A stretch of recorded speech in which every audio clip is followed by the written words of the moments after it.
સૌરાષ્ટ્ર સમાજ સેવા ટ્રસ્ટ સાવરકુંડલા આયોજિત સમૂહ લગ્નમાં પરંપરાગત રિવાજો અને સંસ્કૃતિનું જતન કરાયું। સૌરાષ્ટ્ર સમાજ સેવા ટ્રસ્ટ સાવરકુંડલા દ્વારા આયોજિત ચોથો સમૂહ લગ્ન સમારોહ ધાર્મિક અને સામાજિક ભાવનાથી ભવ્ય રીતે સંપન્ન થયો હતો।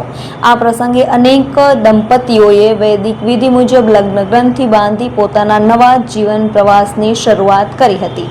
સમારોહમાં મોટી સંખ્યામાં સમાજના આગેવાનો,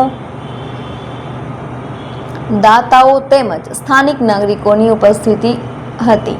સમગ્ર કાર્યક્રમ દરમિયાન પરંપરાગત રિવાજો અને સંસ્કૃતિનું જતન કરવામાં આવ્યું હતું।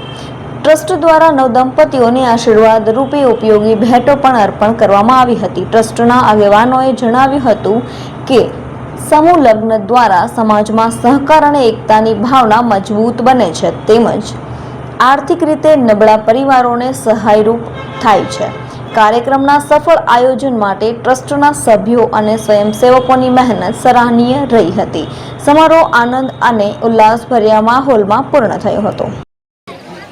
હું માવજીભાઈ નથુભાઈ બાબરિયા, શ્રેષ્ઠ શિક્ષક મહુવા, આજના સલાળા મુકામે ચોથા સમૂહ લગ્નના આયોજક તરીકે જે પ્રાગજીભાઈ, જીવણભાઈ રાઠોડ અને એમની સમગ્ર ટીમ દ્વારા જે સમૂહ લગ્નનું ભવ્ય આયોજન કરવામાં આવ્યું છે, એ કાર્યક્રમમાં ડેનીભાઈ પરમાર અને 1008 મહામંડલેશ્વર ગોવિંદ બાપુ જુનાગઢ તરફથી અને બીજા આમંત્રિત મહેમાનો આજના ભવ્ય કાર્યક્રમના સાક્ષી રહ્યા છે। આ સમૂહ લગ્નમાં પ્રાગજીભાઈએ ખૂબ તનતોડ મહેનત કરી અને સમાજને સારો રાહ સીંધ્યો છે। એમની 72 વર્ષની ઉંમર હોવા છતાં એ સમાજના ઉત્થાન માટે જે ભગીરથ કાર્ય કરી રહ્યા છે, એમને ખરેખર મનોમન વંદન કરવાનું મન થાય છે। એમની સેવાને બિરદાવું છું। અહીંના પત્રકાર મિત્રોને પણ બિરદાવું છું। અહીંના સમાજના શ્રેષ્ઠીઓ, દાતાઓ જેમણે આ વિરાટ કાર્યક્રમમાં પોતાનો સહયોગ આપ્યો છે, એ તમામ દાતાશ્રીને પણ ખૂબ ખૂબ અભિનંદન અને શુભેચ્છા પાઠવું છું।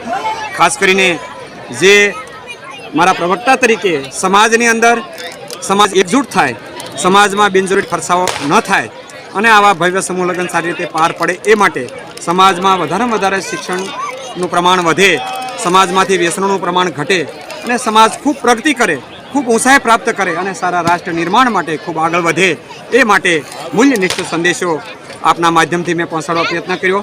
અને આ સમૂહ લગ્નમાં જે વ્યક્તિઓ અહીંયા ખૂબ આવ્યા છે, આજના ભવ્ય સમૂહ લગ્નમાં જે 11 નવદંપતીઓ જે પ્રભુતામાં પગલાં પડ્યા છે, એમના સંતોએ એમને આશીર્વાદ પાઠવ્યા છે। એમનું જીવન ખૂબ ઉન્નત બને, ખૂબ આગળ વધે અને સમાજની અંદર એક રાહ પેદા થાય કે આવા સમૂહ લગ્નથી સમાજમાં બિનજરૂરી જે ખર્ચાઓ થાય છે એ ઘટી જાય અને સમાજ સારી રીતે નિર્માણ પામે અને એ ખર્ચ બચાવીને સમાજમાં એ પૈસાનો સદુપયોગ શિક્ષણ પાછળ થાય, સમાજની અંદર સારા કાર્યો કરવા માટે સમાજ આગળ આવે, એ માટે આપણા માધ્યમથી આ સંદેશો, મૂલ્યનિષ્ઠ સંદેશો સમાજને પહોંચાડવા માટે પ્રયત્ન કરવામાં આવ્યો। આજનો કાર્યક્રમમાં જે આયોજક તરીકે જેમણે ખૂબ સેવા કરી છે, એમની સેવાને પુનઃ બિરદાવી અને આપ સૌને વાલા શ્રોતાગણોથી માંડીને તમામ નવદંપતીઓને ખૂબ ખૂબ ધન્યવાદ પાઠવી